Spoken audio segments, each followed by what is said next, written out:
प्यारे बच्चों, छंद के अध्ययन के क्रम को आगे बढ़ाते हुए आज हम एक बहुत ही सुंदर छंद को पढ़ने जा रहे हैं।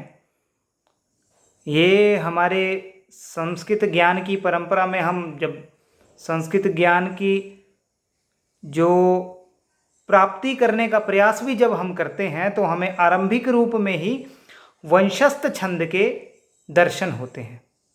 तो आइए इस वंशस्थ छंद के बारे में आज हम पढ़ेंगे।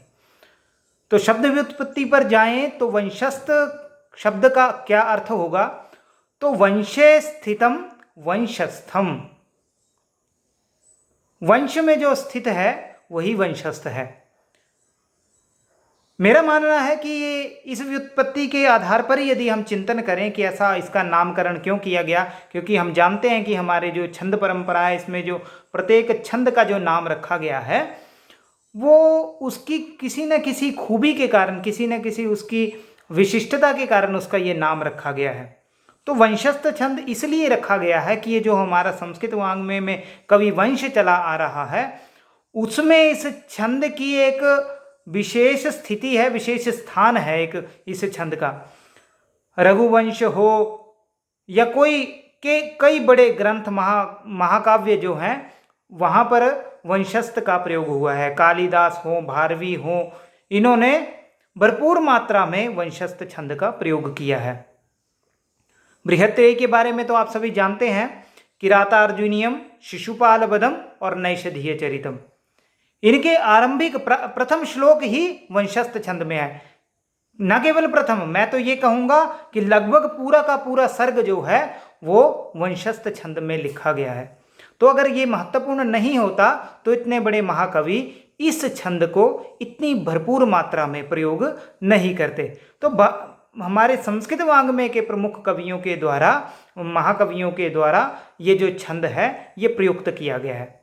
और भी इसके बारे में कहा जाता है यदि राजनीति का वर्णन करना है तो वो वंशस्थ छंद उसके लिए सबसे उपयुक्त है। सामान्य रूप से हमारे संस्कृत वाङ्मय में जो राजनीति का वर्णन किया गया है वो लगभग वंशस्थ छंद में ही किया गया है। तो इसलिए वंशस्थ छंद राजनीति के प्रयोग के लिए भी बहुत ही महत्वपूर्ण है। इसकी विशिष्टता के बारे में आगे मैं बताना चाहता हूँ कि क्यों इसका प्रयोग अधिक हुआ। तो ये जो छंद है ये जो वैदिक छंदों में जगती छंद है उससे मिलता जुलता एक छंद कह सकते हैं। जो वैदिक में जगती का स्वरूप है वो लौकिक में आकर ये वंशस्थ ने वो स्वरूप प्राप्त कर लिया। ऐसा क्यों कह रहे हैं कि इसके प्रत्येक पाद में 12 वर्ण होते हैं। अब हम जगती में भी जानते हैं कि 12 एक पाद में होते हैं और पूरे छंद में, जगती छंद में जो वैदिक छंद है उसमें 48 वर्ण होते हैं।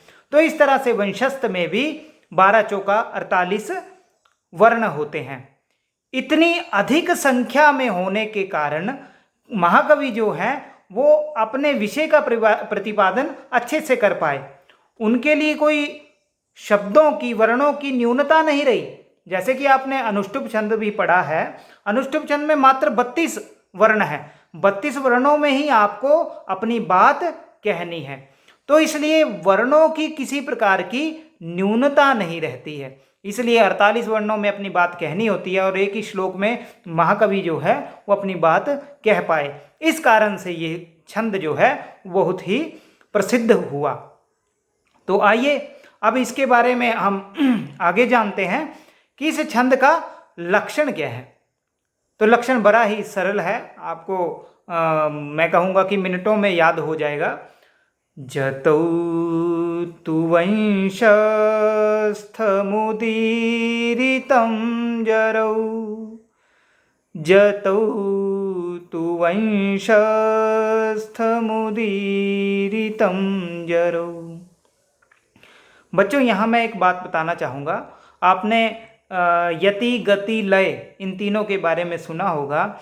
इसमें यति जो होता है वो रुकना होता है, लेकिन इस छंद की विशेषता ये है कि इसमें बीच में रुकने की आवश्यकता नहीं होती है।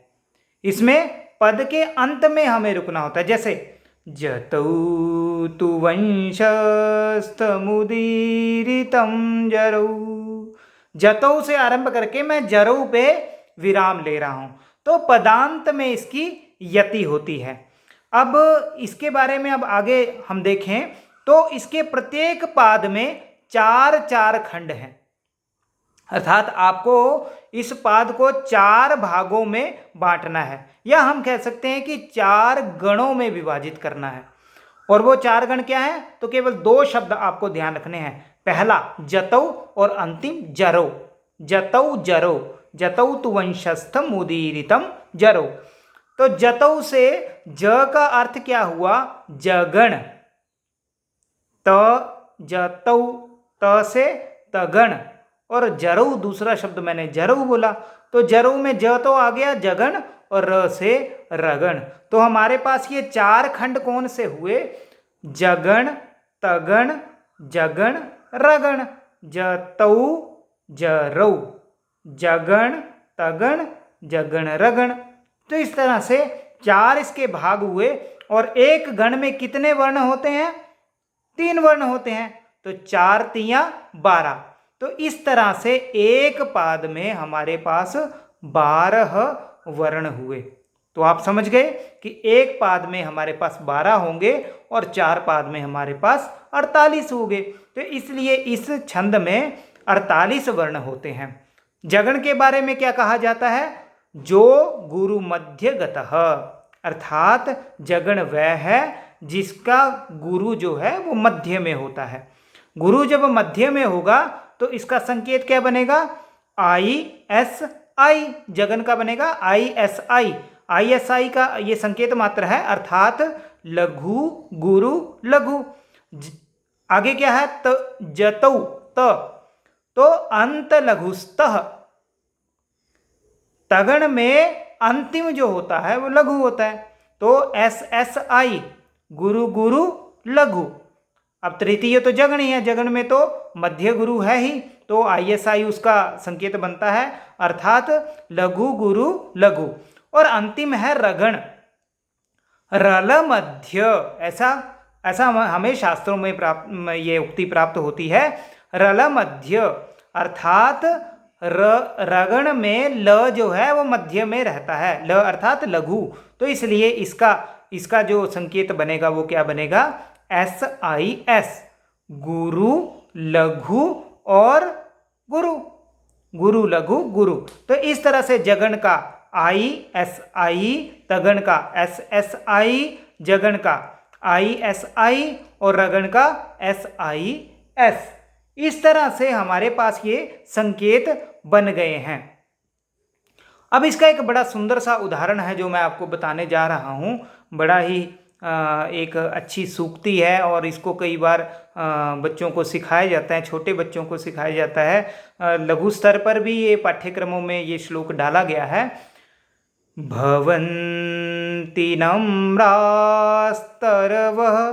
फलोद्गमैः नवाम्बुभिर्दूरविलम्बिनो घना अनुद्धता सत्पुरुषः समृद्धिभिः स्वभाव एवैष परोपकारिणाम्। यहाँ श्रेष्ठ लोगों के बारे में बताया गया कि उनका स्वभाव कैसा होता है, तो वो समृद्धि आने पर, ऐश्वर्य आने पर विनम्र हो जाते हैं। और उदाहरण किसका दिया है, तो फल आने पर वृक्ष जो है वो झुक जाता है, या फिर जो बादल होते हैं जो जल से भरे हुए होते हैं वो बादल झुके हुए होते हैं। जिस बादल में जल ही नहीं है वो तो आकाश में ऊपर ऊंचाई पर रहता है। तो इस तरह से समृद्धि के आने पर विनम्रता हमें आनी चाहिए। इस छंद को भी यदि हम देखें तो यहाँ भी वंशस्थ छंद है। यदि आप देखें, भवन्ति नम्राः तरवः फलोद्गमैः, भ लघु व। अब ये संयुक्त के पहले वाला इसलिए गुरु हो गया, ये तो आपने पहले से समझा हुआ है, तो व हो गया गुरु, और त को छोटी की मात्रा इसलिए ये हो गया लघु आई। इसके बाद न, न भी संयुक्त से पहले वाला है, इसलिए ये गुरु।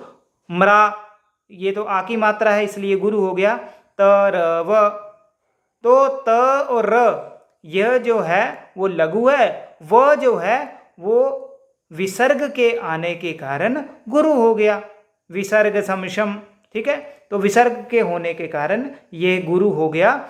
और फ लघु, ला गुरु, ग लघु और म को ऐ की मात्रा है, इसलिए ये गुरु हो गया। तो इस तरह से हमारे पास जगण का आई एस आई लघु गुरु लघु।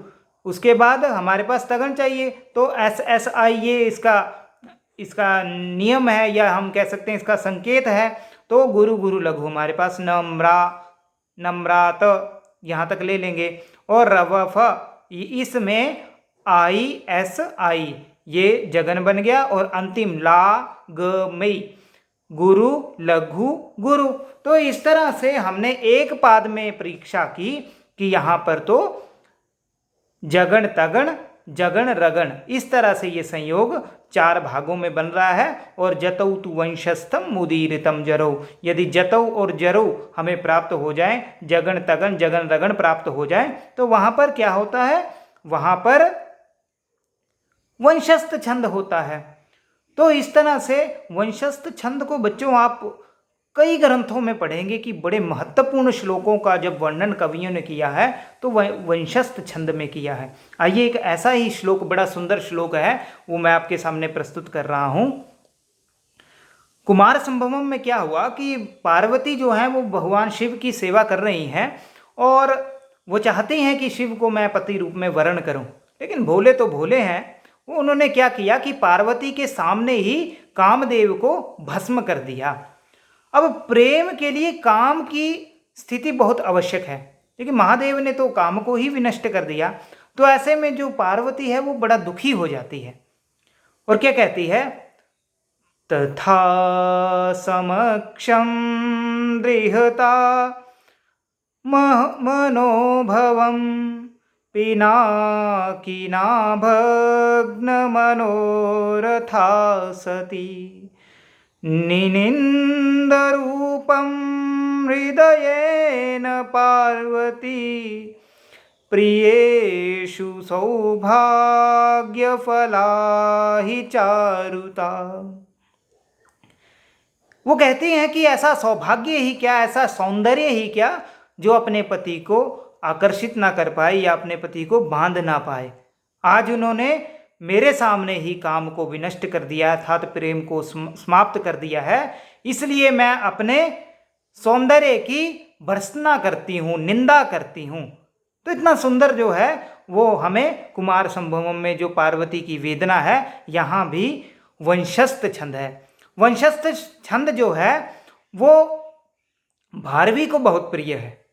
भारवी तो राजनीति का वर्णन कर ही रहे हैं कि अपने किरातार्जुनीयम में, तो वहाँ पहला श्लोक जो है, श्रियः कुरुणामधिपस्य पालिनीं प्रजासुवृत्तिं यमयुक्तवैदितुं। श्रियः कुरूणामधिपस्य पालिनीं प्रजासुवृत्तिं यमयुक्तवेदितुं सवर्णिलिङ्गी विदितः समाययौ युधिष्ठिरं द्वैतवने वनेचरः। तो इस तरह से भी आप देख सकते हैं कि यहाँ भी, जैसा कि आप देख भी रहे हैं कि यहाँ वंशस्थ छंद है। और भारवी तो लगभग इस किरातार्जुनीयम में वंशस्थ छंद को ही अधिकतर व्याख्यायित कर रहे हैं, वंशस्थ छंद का ही श्लोकों के उपस्थापन में प्रयोग कर रहे हैं। इतना ये महत्वपूर्ण श्लोक है बच्चों। इसकी कई प्रकार की लय हो सकती हैं। एक लय मैं आपको एक और बताता हूँ, बड़ा ही सुंदर नैषधीय चरितम का ये श्लोक है, जहाँ पर हंस जब पकड़ा जाता है, हंस का शिकार होने लगता है, तो वो अपनी वेदना को प्रकट करते हुए कहता है राजा से कि घर में मेरी माँ है और मेरी पत्नी जो अभी अभी प्रसव से युक्त हुई है वो मेरा इंतजार कर रही है। तो यदि आपने मांस भक्षण के लिए मुझे पकड़ा हुआ है तो आप कृपया मुझे छोड़ दे। आइए देखें। मदेक पुत्रा जननी जनातुरा नव प्रसूतिर्वरटा तपस्विनी गतिस्तयोरेष जनस्तमर्दयन् अहो विधे त्वां करुणारुणधिनो। तो इस तरह से हम कई लयों में इस छंद का प्रयोग कर सकते हैं। अपना किरातार्जुनीय में एक और श्लोक है। व्रजन्ति ते मूढ़धिय पराभवं भवन्ति मायाविषये न मायिन प्रविश्य हि घ्नन्ति शठास्तथा विधान। तो इस तरह से इस श्लोक में भी आप देख रहे हैं कि यहाँ भी वंशस्थ छंद है। इसके तृतीय पाद को ही देखें तो प्रविश्य ही घ्नन्ति शठास तथा विधान। प्रविश्य प्र जो अपने आप में लघु है और इसके बाद वी इसलिए गुरु हमें दिख रहा है क्योंकि इसके आगे संयोग है, संयुक्त है। तो इस तरह से प्रविश्य में ISI जगण हो गया। और आगे आप देख सकते हैं कि जगण तगण और जगण रगण हमें दिख जाएगा। तो प्रविश्य ही घ्नन्ति शठास्तथा विधान असंवृतांगान् निशिता इवेशवः। तो इस तरह से वंशस्थ छंद में मैं अंतिम रूप में आपको बताने जा रहा हूं कि इसके प्रत्येक पाद में 12 वर्ण होते हैं और चारों पादों में 48 वर्ण होते हैं। एक बड़ा छंद है ये। और इसका लक्षण जो है जतौ तु वंशस्थम उदीरितम जरौ, अर्थात जगण तगण और जगण रगण। जगण में लघु गुरु लघु, तगण में गुरु गुरु लघु और रगण में गुरु लघु गुरु। इस तरह से जगण में दूसरे रूप से कहें तो जगण में मध्य गुरु, तगण में अंतिम गुरु और रगण में मध्य लघु। तो इस तरह से ये जो हमें ये संयोग मिलता है तो हम उसको वंशस्थ छंद कहते हैं। तो आशा करता हूँ आपने वंशस्थ छंद को अच्छे से समझा होगा। आपके किसी भी प्रकार के प्रश्न हो तो आप मुझसे पूछ सकते हैं।